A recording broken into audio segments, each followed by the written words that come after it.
One of the most significant capabilities of the Marine Corps is projecting combat power over great distances. As you can see, the assault support aircraft will stay near the tanker, ensuring that they will have enough fuel to support the ground Marines when called upon by the mission commander.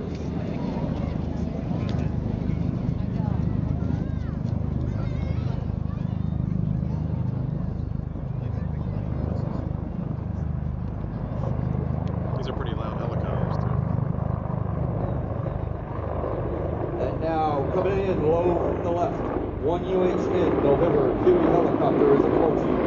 In a few seconds, you will see this technique is used when the tactical situation or terrain prevents the helicopter from landing.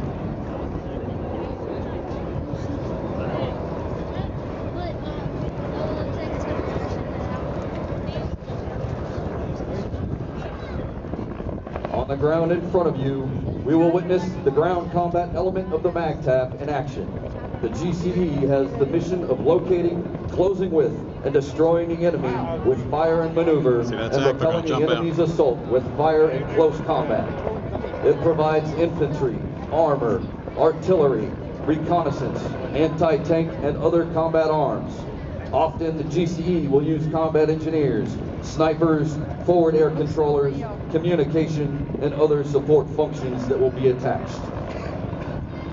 As you just saw, the Marines exited the aircraft and landed in a matter of seconds. These Marines will call for and direct naval and aerial fires to destroy enemy positions on the battlefield before the full force of Marines are brought in for the assault. This small contingent of Marines all have the power to conduct reconnaissance or call in destruction of apocalyptic proportions on deeply entrenched enemies. Apocalyptic proportions. Can't make that up. I'm telling you, this guy's right. Coming in from your left, low and fast is your F-18. It's hard to see, isn't it? Even though it's a big jet.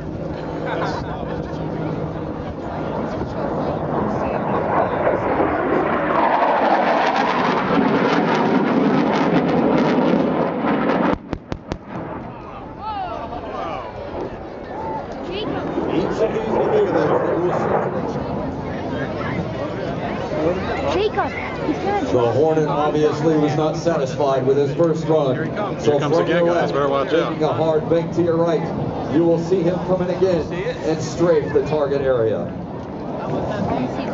He's going to strafe it. He's going to use his cannon. He's going to use his cannon?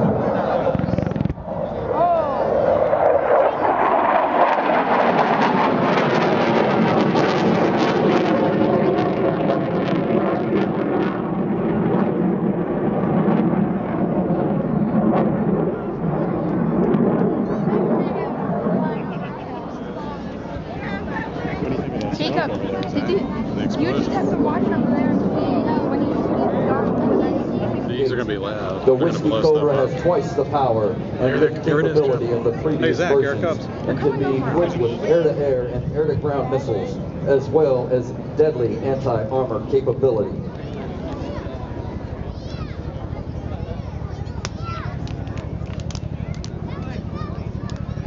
They're not messing up.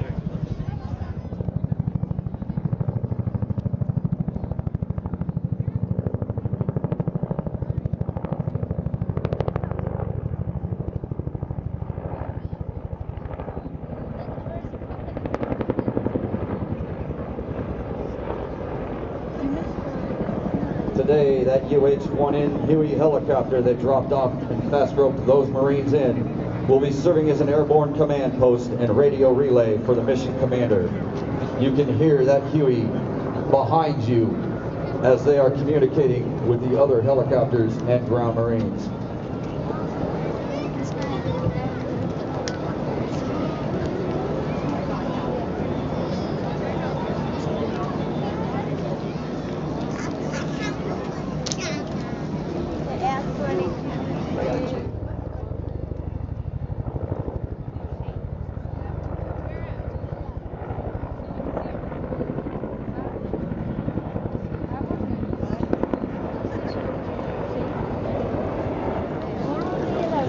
Marine units deploy and fight as integrated MAGTFs. Every MAGTF has a command element, a ground combat element, an aviation combat element, and logistics support element. There's a bunch of helicopters Today's CE is See all Colonel the helicopters down there? Commanding Officer MAC 49. Captain Nathan Werb is the Air Mission Commander. GCE is provided by Gulf Battery 314 and 2nd Anglico Marine Special Operations Force. The ACE is provided by Marine Heavy Helicopter Squadron 772 Hustlers, supplies or equipment into or within a battle area. It provides the commander the ability to concentrate his strength against selected weaknesses using speed and surprise and the tenacity of the Marine rifleman. It also provides operational and tactical mobility used to focus combat power at the decisive place and time to achieve local combat superiority, something the Marines do with supreme beauty.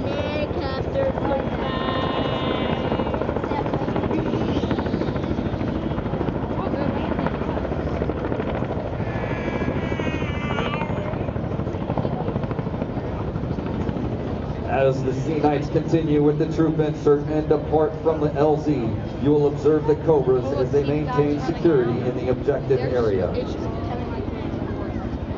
See them getting out of the helicopters?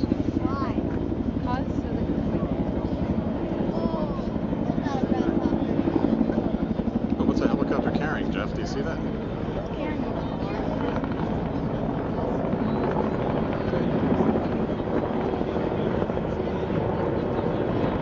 See the helicopter carrying something underneath it? And now coming in low from your left, you will notice the CH-53 Echo Super Stallion lifting one of our high-mobility multi-purpose wheeled vehicles, or Humvees, into the drop zone. See it, This sir? Humvee weighs 60,000 pounds and has been a staple of the ground combat element since the late 1980s. Integration of air assets to support the Marine rifleman is not a new concept in the Marine Corps. It is something we train for extensively and feel we do better than anyone else. Watch now as the infantry Marines conduct their assault. The assault can be conducted in one of three ways: horizontally across the land, vertically by air, or a combination of both.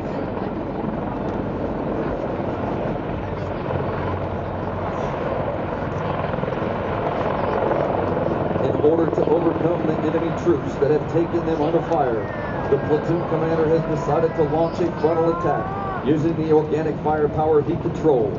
This includes M16 rifles, M249 squad automatic weapon machine guns, and M203 grenade launchers.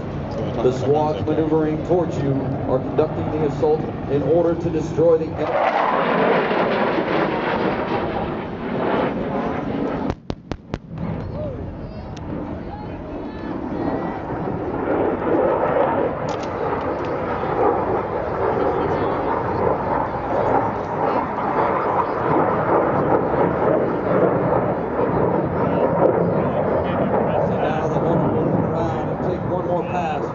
Damage assessment and possibly one more drop.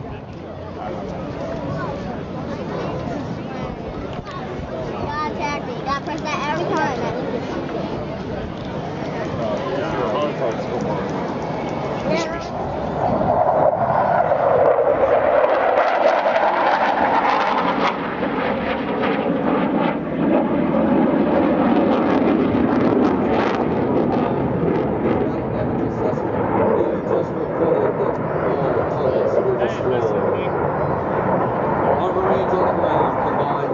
Air support from the aviation combat element have been successful in their operation today. The objective of Major Dan Wilcox, Crew Chief Corporal Russell, Mother Goose 2-2, Lieutenant Colonel Mark Sexton, and Major Carl Hoffman, Crew Chief Staff Sergeant Wood, and Mother Goose 2-3, Captain Scott Scheck, Major Luis Gomez, Crew Chief Sergeant Miller.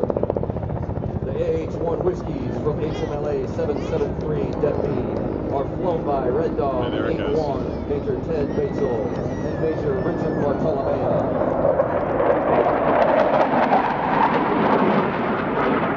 Red Dog 8-2 is Lieutenant Colonel Jeff Murray and Lieutenant Colonel Pete Pierce. The UH-1N from HMLA 773 Coyote 71, Captain Jake Olson, and Major Danny Bird. Crew Chiefs Staff Sergeant Valerie Jelly and Staff Sergeant Daniel Taft.